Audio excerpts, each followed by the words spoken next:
solemnly swear the evidence given to the court and jury in the case now and here and to the truth, the whole truth, and nothing but the truth, so help you God? I do. Thank you.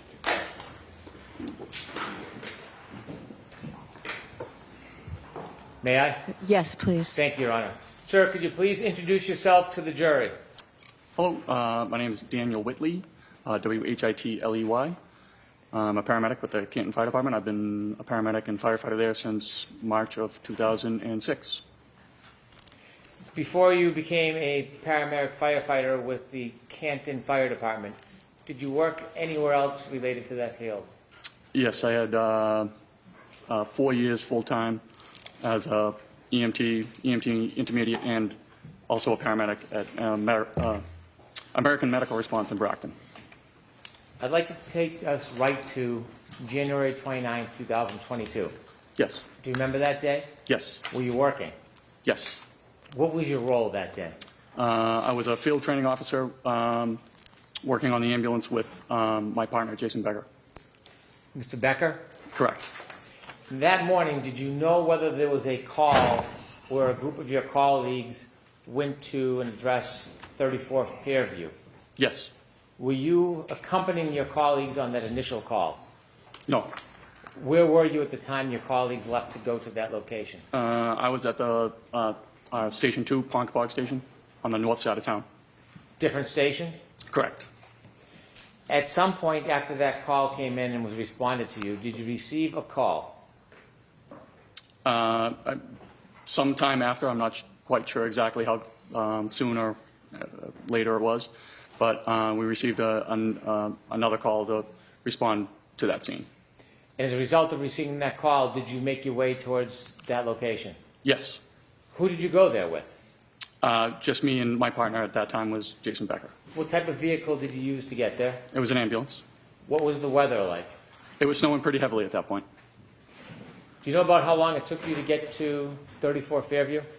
Not exactly, but definitely longer than usual. It should have been an 8-minute drive. I'm guessing 10 to 12 minutes. You could refer to my partner's report for exacts. When you got there, what did you see? We arrived on scene. Our engine was there before. We run on a response with an engine and an ambulance to medical calls. And then at least 2 police cruisers and another car parked on the street, a gray SUV. When you got there, did you meet with anybody? Yeah, usually we get out, we say hi to my lieutenant and the other gentleman, Sam Parker, was on the engine before we got there. They were up front of where we parked, and then we walked down further, or at least I did, to the gray SUV. When you reached the gray SUV, did you see anybody inside it? I believe at that point we were kind of, getting out. We were walking down, they were coming out to greet us. There were 3 women there. Okay. Did you speak to any of them in particular? Not at that point, no, not really. At some point, did you have any interaction with any of the women? Yes. In fact, did you know any of the women who were there that morning? I knew Carrie Roberts. How did you know Carrie Roberts? First we're neighbors. She lives about 200 yards away from me, around the corner. And she helped organize a neighborhood block party, and I would volunteer every year to bring the fire truck to the block party and show the kids the fire truck for a little bit. So you knew her well? No. Were you friends with her? No. Friendly? I just would describe us as acquaintances. Did you ever socialize with her personally, other than the block party? No. But you knew who she was? I knew who she was. I recognized her, yes. Did you talk to her that morning? Not beyond probably a hey or hi or something like that. Okay. Do you know whether she ever gave you any items? I know at one point I had to exchange whether it was a purse or a cell phone or some object from Miss Reed. At some point that morning, did you have an opportunity to meet with the defendant? Yes. Where did you first see her? We were in the process of getting her to go to the hospital. When you say we, who was helping you? That would be, my partner, obviously, Jason Becker, and then my lieutenant, Greg Woodbury. Where was she when you first saw her? Somewhere outside in the street. Do you recognize her in the courtroom today? I do. And could you identify her, please? Yes. Please. You're pointing to a person. Can you give just a very limited... The woman sitting in between these two gentlemen here. Did you interact with her that morning, have a conversation? Yes. When you first started speaking to her, what was her demeanor? Pretty upset, crying.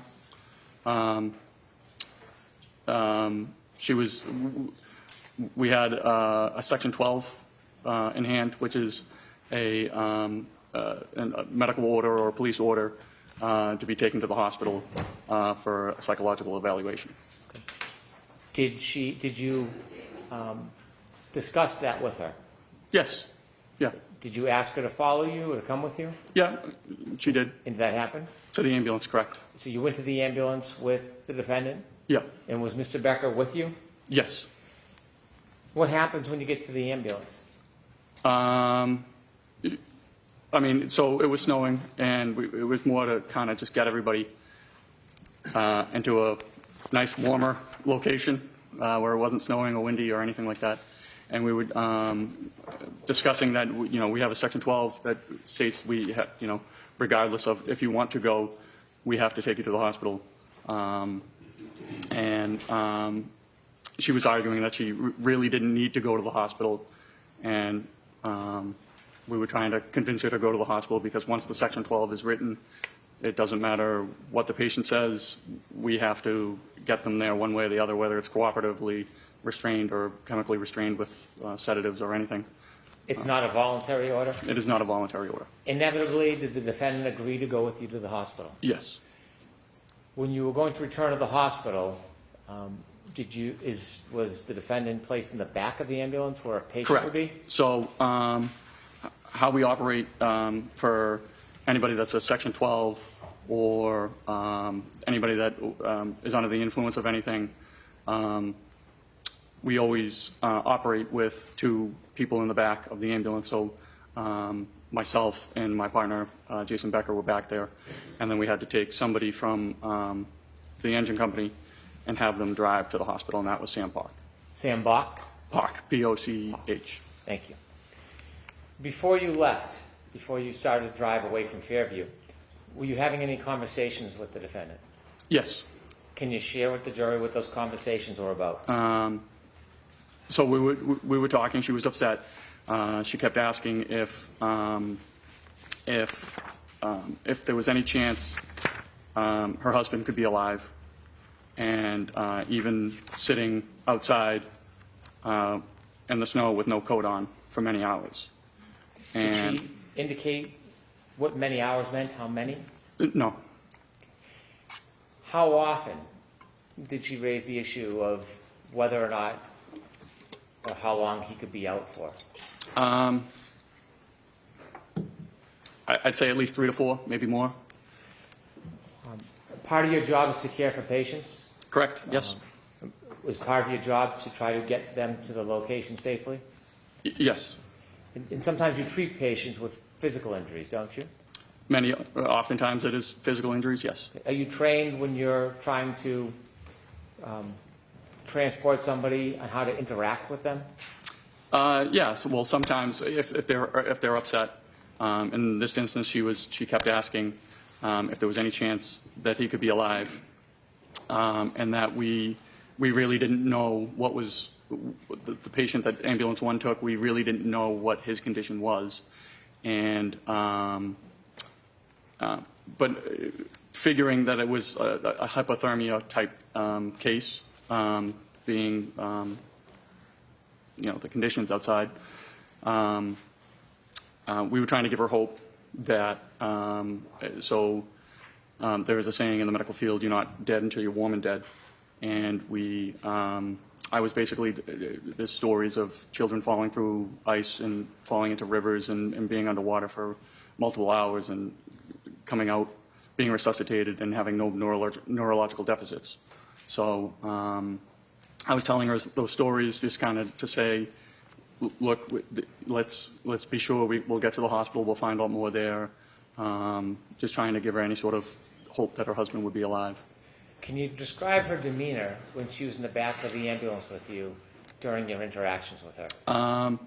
She would go from pretty upset, crying. One instance where she kept saying, I can't take care of these kids, I can't take care of these kids, they're not my kids, and they're not his kids. And at that point I understood who Ambulance 1 had taken, because John was pretty well known in the town for taking on the care of his niece and nephew. So I said, listen, it's okay. It looks like you have a very strong support system.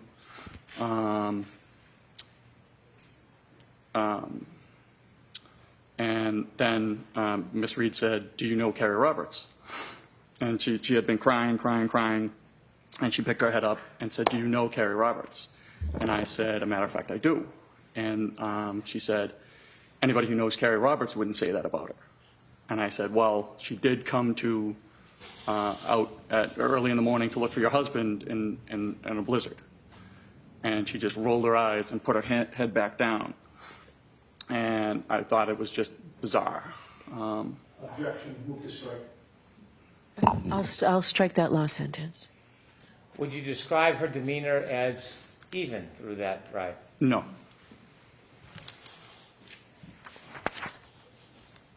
How long did it take to get to the hospital? I mean, you can refer to my partner's ambulance trip report. I'm sure it has the Do you have it right with you, sir? I do not know. Well, let me ask you. I would guess about 15 to 20 minutes, somewhere in there. You don't have an exact memory? No. When you get to the hospital with a patient under these circumstances, do you leave them at the door? No. What do you do? We have to hand off care. So we go in and we have to give a report to a nurse to let them know what their condition is, why they're coming to the hospital, and what we found taking them to the hospital. When you got to the hospital with Miss Reed, did you interact with the hospital personnel? Yes. Do you typically, after you hand off a patient to staff, do you leave? Typically, yes. This time, Miss Reed was, I'm going to say, not really cooperative with the nurse there. The nurse was asking her to get into a Johnny, give a urine sample. She was not cooperative. The nurse tried to work with her, had an ER tech go and ask the doctor if she had to get into a Johnny. She came back. She said, yes, she's a patient. She has to do all the normal stuff. We really didn't feel comfortable actually leaving the general area. I don't know if it was just shift change or what, but security wasn't there. And with her demeanor, we just didn't feel comfortable leaving the nurse by herself with Miss Reed. You said that there was some difficult times. Was there some difficulty about the defendant accepting wearing a Johnny? Yes, she was refusing to get into the Johnny, and the nurse kept saying, well, you got to get into this Johnny. The nurse did try to work with her and you know, asked the doc if... Objection. I'll allow that.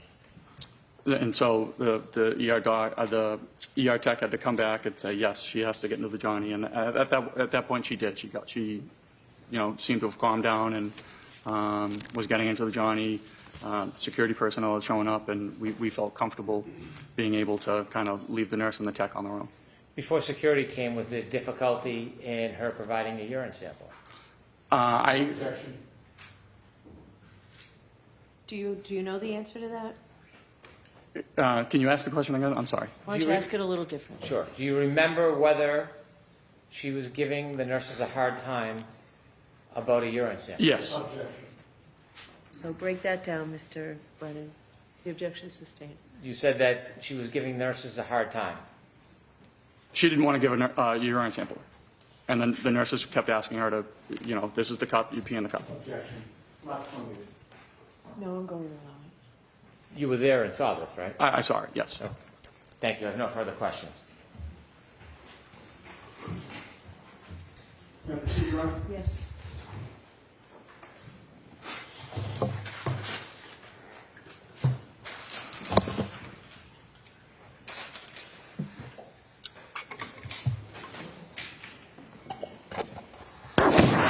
Good afternoon, sir. Good afternoon. Sir, you knew before you got into Ambulance 2 that you were heading to Fairview Road for what is called a Section 12, correct? We were dispatched for a Section 12, correct? Right. And that was not your first call for a Section 12, right? No. You had been in that job since 2006. Yes, You've handled a number of them over the years, correct? correct. The fact that the call came in as a Section 12 gave you some idea of the nature of the issue that you might be dealing with, correct? We had an idea that it was for a psychological issue, correct? Right. It told you that somebody at that location was suspected of being in some type of either psychiatric or emotional distress, correct? Yes, And on your crew, or of your crew, I should say, you were the one to drive the ambulance 2 to the residence, correct? I drove to the address at Fairview. Now, you've said that when you got to Fairview Road, you don't recall the time, but you do recall that there were still emergency vehicles on scene, correct? I do. There was nobody lying in the front lawn of 34 Fairview at that time, correct? Correct. And do you know how much later after 6 a.m. you would have gone there? You'd have to refer to my partner's report. You don't know if it was minutes or hours later? It was minutes. It was within the hour. I don't know. Within the hour, Yep. okay. And you said that there were, or you testified that there were 2 police vehicles on scene, correct? At least 2. At least 2. There could have been more than 2. It certainly could have been. And those police vehicles in such a situation, particularly with the snow falling down, would have had their blue lights flashing? I'm not exactly sure if they did or they didn't. Sometimes the police shut off their lights when they arrive on scene. Sometimes they don't. Okay, so you don't have a memory one way or the other. No, nothing sticks out. But those police vehicles certainly were not hidden. They were in plain view, correct? I would say so. Minimum of 2, maybe more. Correct? Yes. And there was also a gray SUV parked near that residence? Correct. And there was a fire engine there as well, correct? Correct. You called it our engine, right? That was from your Well, it would be engine 3, engine 3, from or at your least station. the station 1 engine. I'm sorry? The station 1 engine. I So see. so Canton Fire has 2 fire stations. We were coming from the second station. The station 1 engine is the one that responded to Fairview. Okay, and that was a typical large fire engine, correct? Yeah. And did the fire engine have its lights on? I assume it did, only because we rarely shut our lights off on a scene. Sure. And there were police officers walking about, milling about? Yes. Do you know how many? I know I spoke with Officer Sarif and Officer Mullaney, Okay. And so were at there- least 2. And you know them by name? Yeah, Canton's a fairly small town, so you run into the police on a regular basis. Sure, and you work cooperatively with them, correct? Yes. Were there other police officers besides Sarif and Mullaney? I'm sure there could have been, but I don't recall ever speaking with them or interacting with them. Okay. Were there other EMTs or firefighters there when you got there? Just my Lieutenant Woodbury, and then firefighter Sam Pock. Okay, and they were in charge of Engine 1? Well, the Station 1 engine. The Station 1 engine? Okay. And there were also civilians on scene, correct? Correct. So you would agree that there was a lot of activity outside 34 Fairview, correct? There was a fair amount of activity. I mean, there were people and vehicles and lights surrounding that residence, correct? I assume so, yes. Well, you were there, so Yep. you don't really have to assume, you know, right? There was at least 2 police cruisers and a fire engine. Right, and civilians, And and police officers, and firefighters, correct, and civilians. Correct. All right. With all of that activity outside 34 Fairview, did you ever see the homeowner come out of his house? I wouldn't have known the homeowner. Do you ever see anybody exit the house? I was not focused on the house at all. All right. You were there to do a job, correct? I was there to take somebody to the hospital. Right. And you were there also to do a medical or psychiatric assessment while you were on scene, correct? Well, yes, my partner was. Correct. All right. When you got there, you learned, well, I have to strike that. You knew going there that your patient would have been Karen Reed, correct? No. Okay. When you got there, you learned your patient was to be Karen Reed, correct? Yes. All right. And given the nature of the call, you knew when you arrived that you would be transporting her to the hospital, correct? Correct. One of the first things that you tried to do was to get a medical history from her, correct? Or my partner. All right. And you were present for that, correct? I may or may not have been. Getting a medical history is important so that you can pass along information to the hospital when you eventually arrive there with the patient, correct? Yes. And you know that when assessing and treating somebody, getting more information is always better than getting less information, correct? Not necessarily. Okay, so there are times when you'd like to get less information from a patient before you transport them? So it would be pertinent information. For instance, if somebody was complaining of chest pain and they had, stents placed in their heart, we wouldn't talk about how they had their tonsils removed when they were 12. Okay, fair enough. But getting more information is not going to negate the crucial information that you do get, correct? It certainly could in a critical stage. If there was a critical patient, we wouldn't typically overburden passing off a report to a nurse or a doctor with non-pertinent information. Okay. It's not your testimony that getting less information is always better than getting more information, is it? I would say getting pertinent information is better than having... That wasn't my question. My question was, is it your testimony that getting less information is always better than getting more information, sir? I would not agree with that, no. Okay, thank you. Now, the medical history that was taken from Ms. Reed listed her as having multiple sclerosis, right? I want to see it, Saiba, please.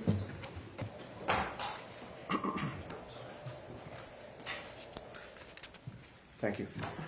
Sir, the medical testimony, history that your partner and you took from Ms. Reed listed that she suffered from multiple sclerosis, correct? Correct. And you know that that's a chronic disease of the central nervous system? It's my understanding. And what does chronic mean? I believe any disease lasting more than a certain amount of time. It could be 2 years, 3 years, Sure. 4 years. Persists for a long time or Persistent. constantly recurs? Correct. And it's a disease that affects neurological muscle control, correct? That's my understanding. And last question, it's also a progressive disease, which means it tends to get worse over time? My understanding. All right. Now, when you first interacted with Karen Reed after you got to 34 Fairview and encountered that whole scene, it was clear to you that a major focus for her was whether John O'Keefe was alive or dead, correct? Correct. Bless you. She asked if somebody could survive after having been found in the snow without a jacket, correct? For many hours, correct. All right. And you mentioned something about hypothermia, that you assumed that you may have been dealing with a hypothermia situation from earlier, correct? Well, she said that he had been out in the snow with no jacket on for many hours. And you assumed hypothermia was your testimony, correct? Yes. You are not qualified to diagnose hypothermia, are you? I'm not a doctor. Okay. And you don't know if your assumption about hypothermia was correct or incorrect, correct? Is my assumption correct? My question is that as you testify here today, after having dropped off Karen Reed at the hospital for that Section 12. You don't know if the assumption that you made that you were dealing with a hypothermia situation was correct or not. Is that right? Well, they were certainly working on him at the hospital as a hypothermia patient. You don't know if your assumption was correct or not, sir. I guess I don't. And you told her, in fact, that you could not speak to that, correct? I'm sorry, to what? In terms of how long somebody could survive outside, correct? I couldn't speak to his condition is basically what I was trying to say to her. All right. But she still persisted in asking you over and over if he was alive or dead, correct? Correct. She wouldn't let that go. Is that fair to say? Correct. And that was despite your not being able to give her an answer, correct? Again, we were just trying to sort of give her any hope. Right. Okay. So she kept asking it, and you were trying to give her hope that he could still be alive, correct? Correct. All right. Now, today you claimed that her demeanor had changed when you mentioned Kerry Roberts, correct? Correct. And the term that you used to describe her demeanor when you mentioned Kerry Roberts as being part of a support system, what term did you use? I'm sorry. When you just testified on direct examination, did you characterize the way that she reacted when you mentioned Kerry? She had been crying in her hands, and I said, you know, it looks like you have a very strong support system. And she picked up her head. She had her face in her hands. She picked up her head out of her hands, looked at me, and said, "Do you know Kerry Roberts?" And I said, "As a matter of fact, I do." And she said, "Anybody who knows Kerry Roberts wouldn't say that about her." Okay. And you've previously described that in testimony last year as her being snarky was the term you used, correct? Correct. But you were first interviewed by the police on February 8th of 2022, correct? If that's what the report says, yes. About 10 days after this? About that. And the events of January 29th were fresh in your mind on February 8th of 2022, correct? As fresh as they are today. Okay, so you do not allow that your memory was better on February 8th of 2022 regarding January 29th of 2022. It wasn't better on February 8th than it is today, is your testimony. I would feel it's just as good. Okay. Your memory does not get better over time, correct? For this case, it seemed to stick out to me. Okay, so are you testifying that your memory gets better over time? No, but That would be crazy, wouldn't it? correct. In that February 8th, 2022 interview, you were asked about Kerry Roberts, right? I'm sorry, what day? February 8th of 2022. Okay. You were asked about Kerry Roberts, right? I do not recall if I was or was not. You told the police that you knew Kerry Roberts from your neighborhood, correct? Okay, yes. And you've testified today that she just lived 200 yards away from you, right around the corner, right? About that.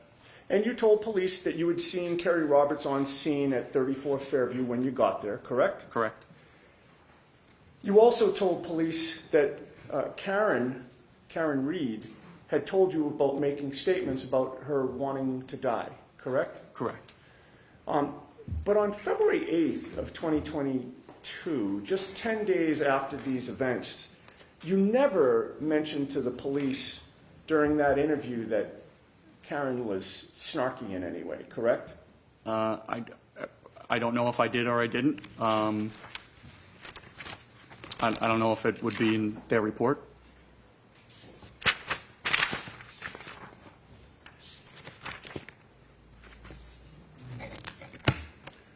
If you saw that report, would it refresh your memory as to whether or not you mentioned snarkiness? I don't think I mentioned snarkiness that day, no. Okay. All right, well, that answers my question. Okay.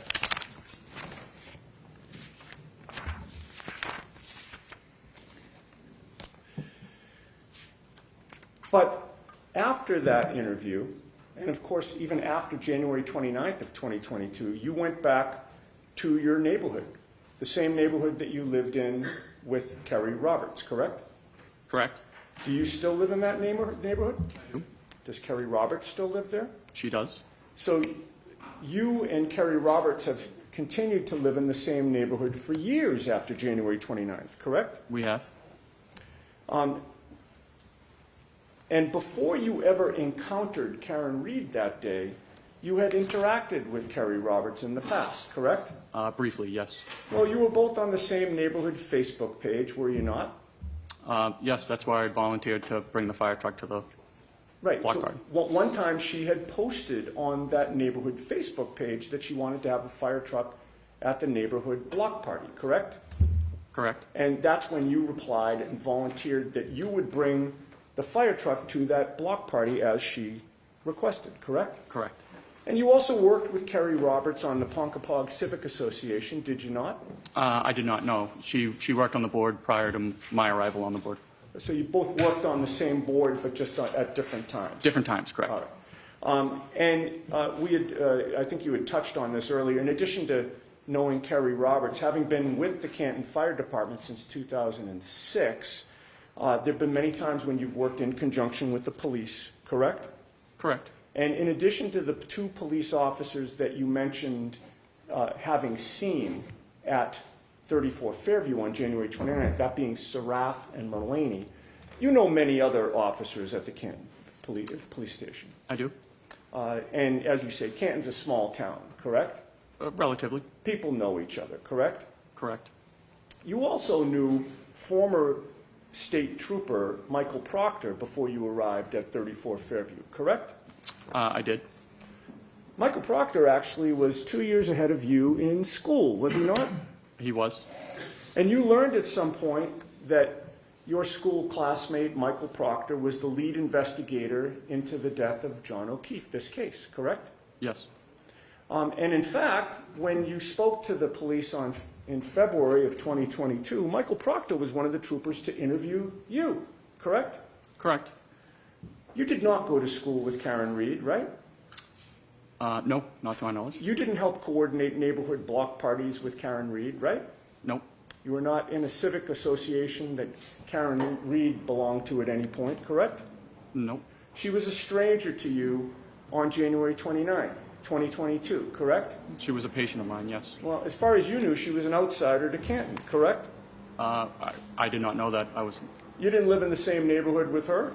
I'm not sure if we did or did not. You had no personal contact with her either before or after January 29th of 2022, correct? No. All right. Now, as a result of your having gone to the scene, there's a patient care record that is generated, correct? Correct. And on this issue of the snarkiness and the demonstration that you just did, there's a contemporaneous report of your team's observations from January 29th, right? Are you referring to my partner's wrong report? Yeah, the patient care report. Yes. All right. And that patient care report is dated January 29th of 2022 and is timed at 9:03 and 34 seconds a.m. Does that sound right? Sounds about right. All right. And that 9:03:34, from your knowledge of how patient care reports are generated, would that be the time that you arrived on scene or the time that the report is written? I mean, I would have to see what time, the exact time you're referring to, but it could be the time the call is closed, or it could be the time you finish the report. There could be multiple reports. I'm not exactly positive which report you're talking about. Okay. In any case, it was from that morning, correct? Well, I assume so. I mean, there was only one morning that you went to 34 Fairview. Well, no, but there could be two reports. So the engine has to write a report and the ambulance has to write a report. But they're both about that morning, correct? Correct. All right. Now, there are boxes to fill out on the patient care record, correct? Correct. One of the boxes is primary impression. Yes. What does primary impression mean? That is just what we believe the patient's not complaint is, but what we believe the patient is suffering from. Okay. And that is listed on the patient care record for Karen Reed as a behavioral/psychiatric episode, correct? Yeah, so that's a box we check for just about any Section 12. Sure. And of course, that mentions nothing about snarkiness, correct?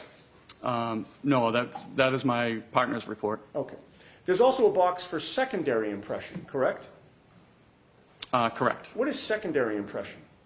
That might be like just a secondary complaint most of the time. A lot of the times, patients don't have a secondary complaint. Okay, but in this case, it's listed as anxiety/emotional upset, correct?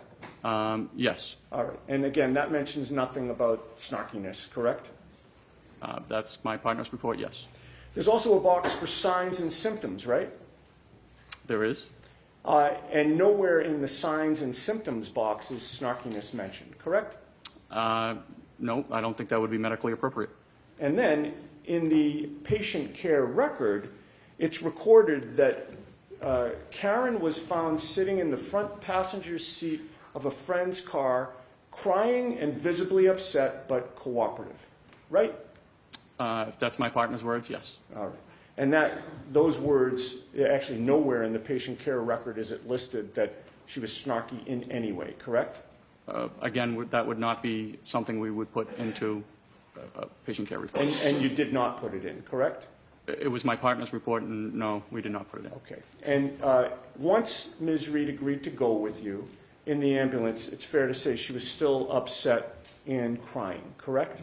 At times. If I may have a moment. Sure.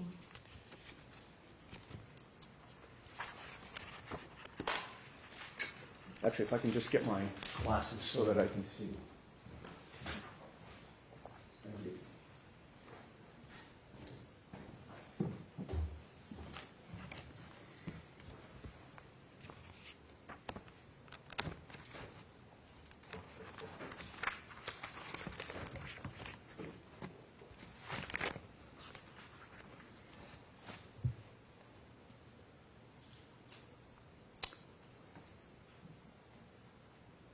Okay. You had just testified that you said at times she was upset and crying when she got in the ambulance, correct? Correct. You testified on April 21st of 2022 before the grand jury, did you not? I did. And that was 3 months after the events that you're testifying about today? Roughly. And your memory back then was fresh, was it not? Yes.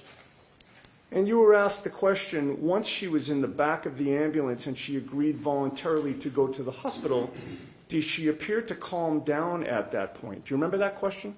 I do. And your answer was, she wasn't arguing against us at that point. Once she, agreed to come with us voluntarily, she was still upset, crying, and talking on the phone. Do you remember that answer? I do. All right. You didn't mention in that answer that it was only at times that she was crying and upset, correct? No. Okay. The whole time, from beginning to end, Ms. Reed was constantly worried about John, was she not? Objection. Sustained. You recall that she was on the phone at one point speaking to someone that she called Papa, correct? Correct. Did you later learn that Papa was John O'Keefe Sr.? I am just learning that just now. All right. And in any case, you heard her say to Papa, is he dead? He's dead, isn't he? Sustained. You could hear on the other end of the line that Papa was saying something to her, correct? The objection sustained. May I approach? The witness or me? Sidebar. Okay. Sir, I'll remind you, you're still under oath. Thank you.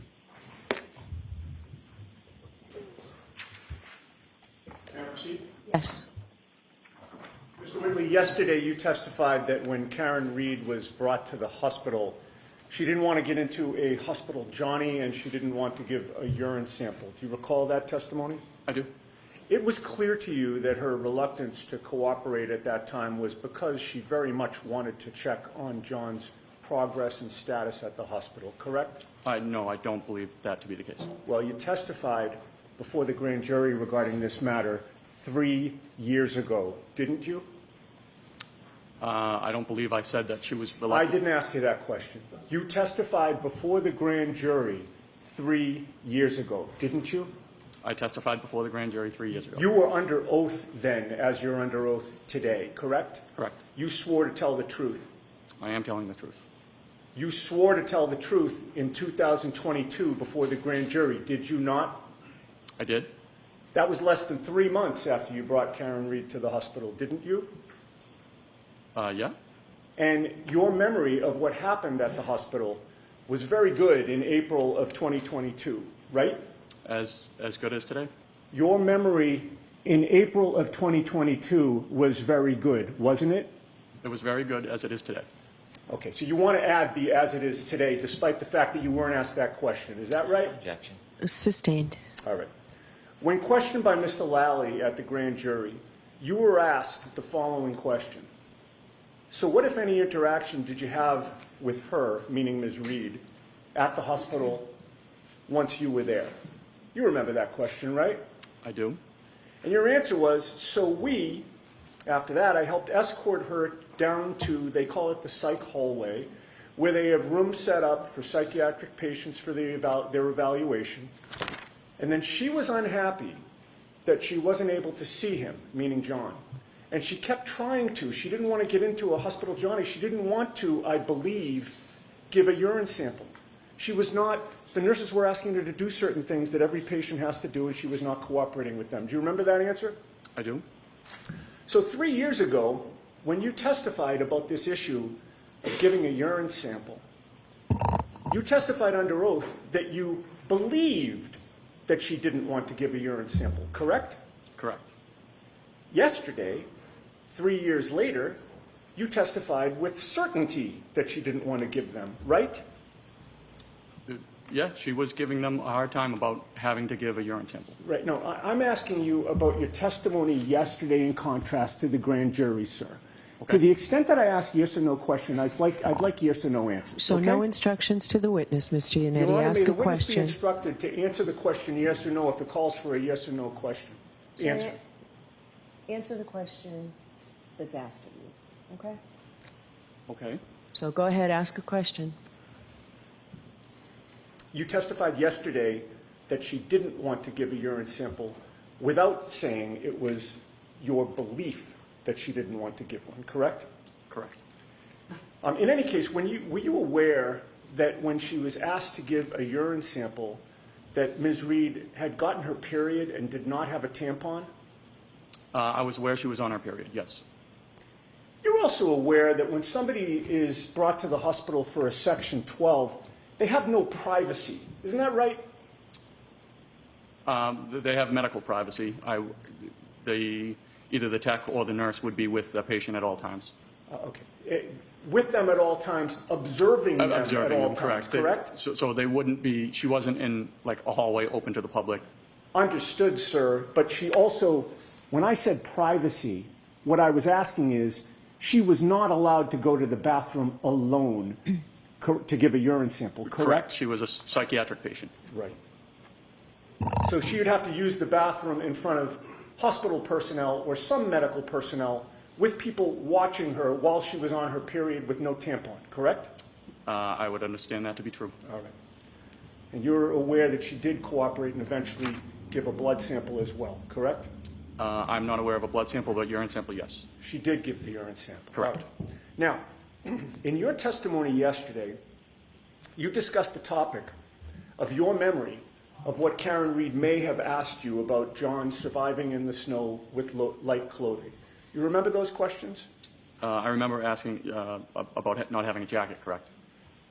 Now, starting at the end of the day, when I cross-examined you yesterday, I asked you about that topic, and I said to you You mentioned something about hypothermia, that you assumed you may have been dealing with a hypothermia situation.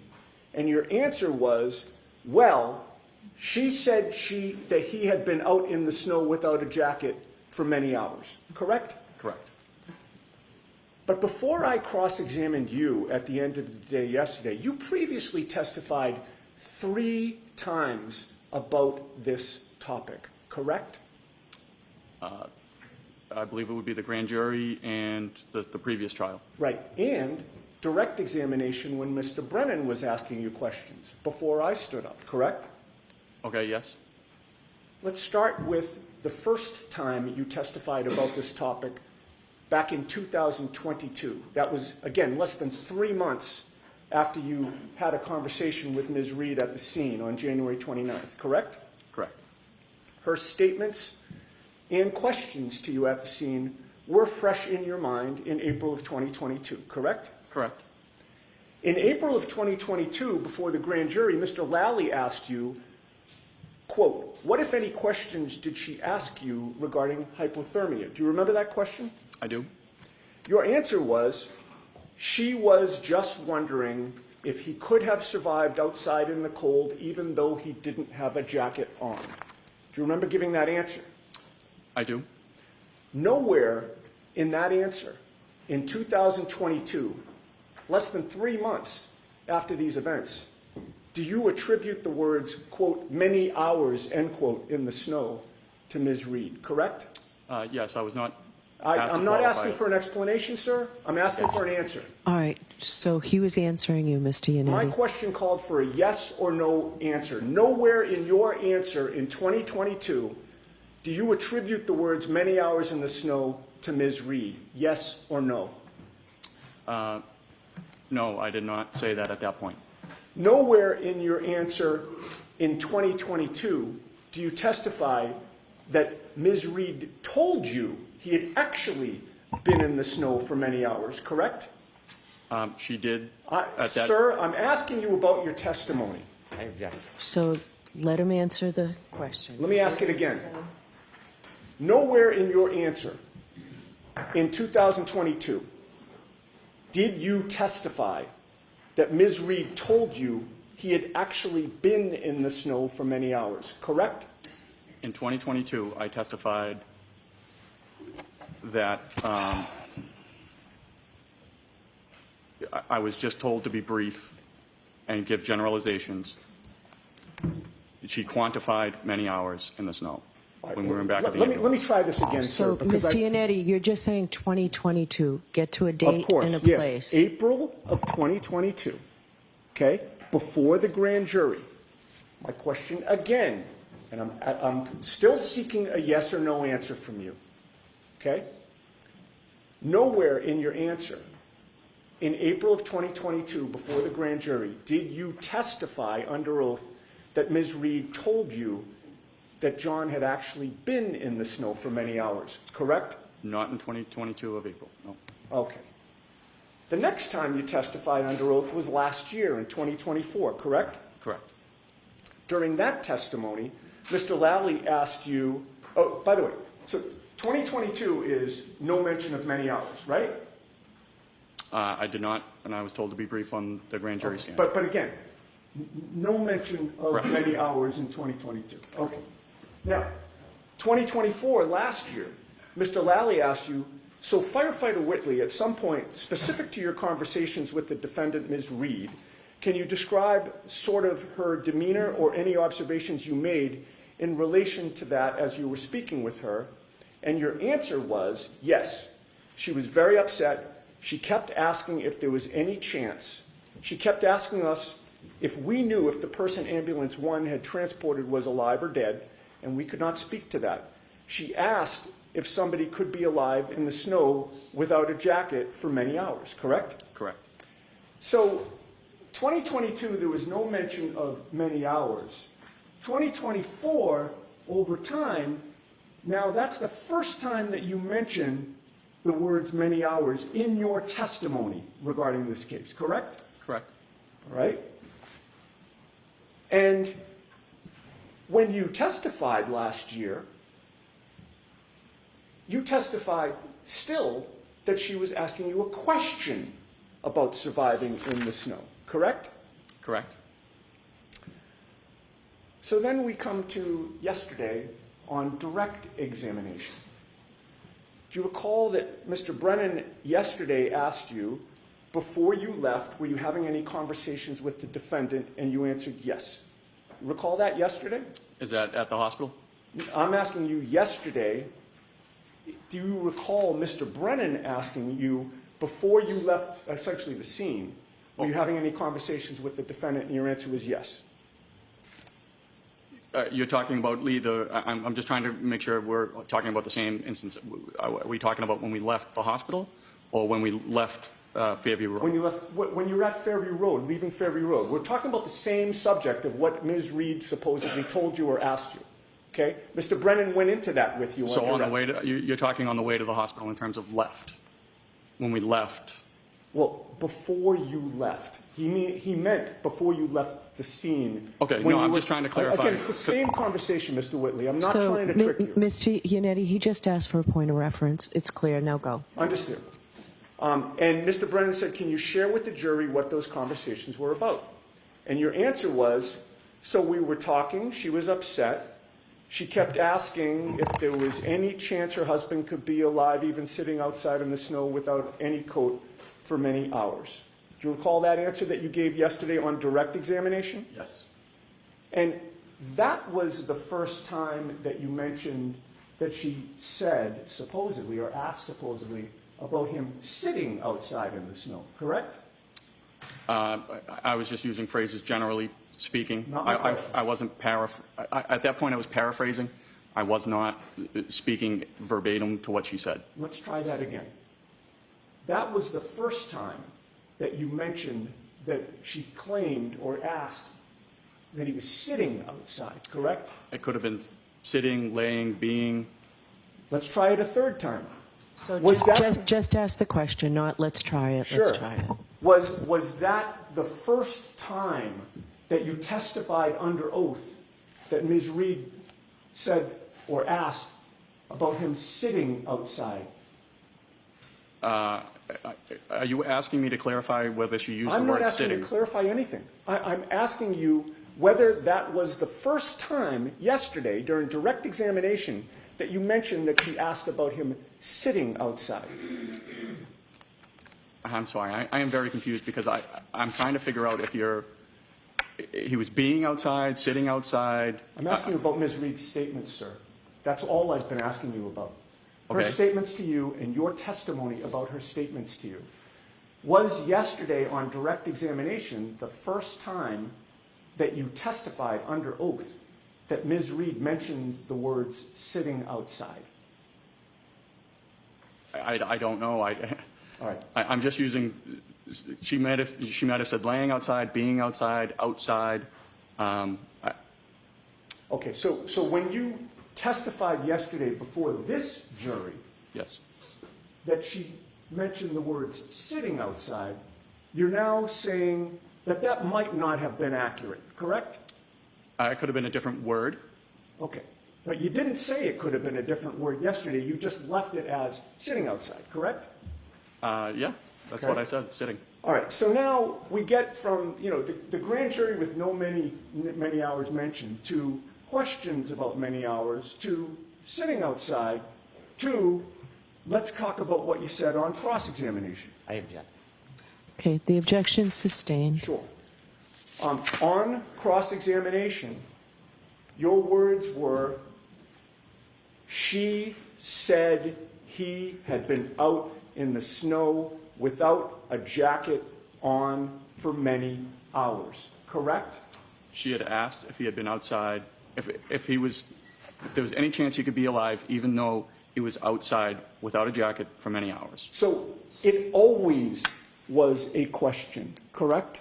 It was a question. She never said what you said on cross-examination yesterday, which was she said that he had been out in the snow without a jacket on for many hours. That was not a declarative statement by Ms. Reed, correct?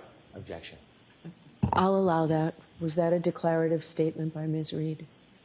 She asked if he could be alive without a jacket in the snow for many hours. So, again, it was a question, sir. She asked me, and we were just trying to give her hope in terms of telling stories of hypothermic patients that could survive outside in the snow. Okay, is there any redirect? Briefly. Okay.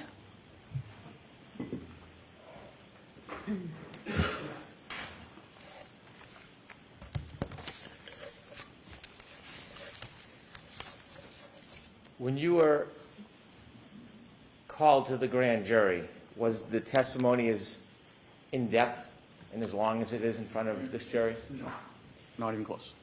When you're recounting your memories of what happened, do you memorize word for word what you said in the past? Objection.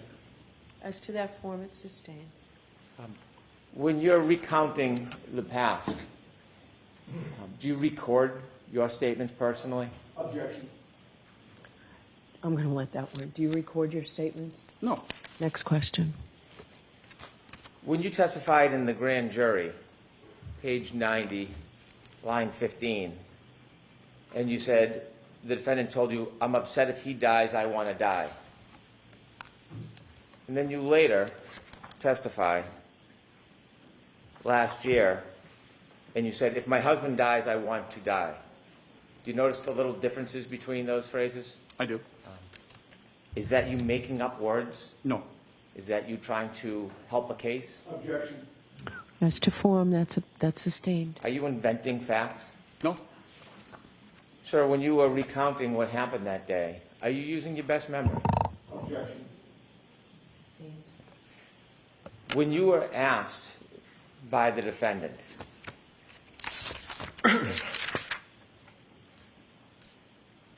about how long, or someone out in the snow without a jacket for many hours, do you remember that conversation with her?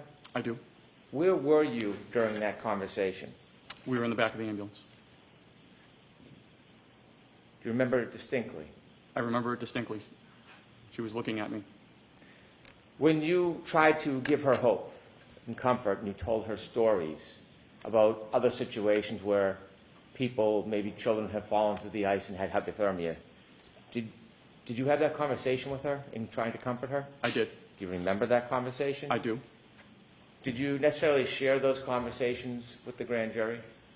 I don't recall if I did or I didn't. Did you ever write that in your report? No, Is that something you typically put everything in your report? no, we do not write. Generally, we only write patient complaint, what happened, and what they did, not their opinions or anything like that to what's going on. Do you have any interest in the outcome of this case? I do not. How long have you been a firefighter for? Since March of 2006, and an EMT since November of 2002. Over 20 years. Correct. You said that you live near Kerry Roberts? I do. You've been to a block party for the kids where you've brought the fire engine down? I do. Objection. I'm going to allow it. When you're at that block party, do you ever step out and have secret meetings with Kerry Roberts trying to corroborate some conspiracy on their behalf? No. Objection. I'm going to allow No. Put your career on the line? Objection. that. Sustained. No further questions. Any follow-up, Mr. Yannetti? No, Your Honor. All right, Firefighter Whitley, you are all set, sir.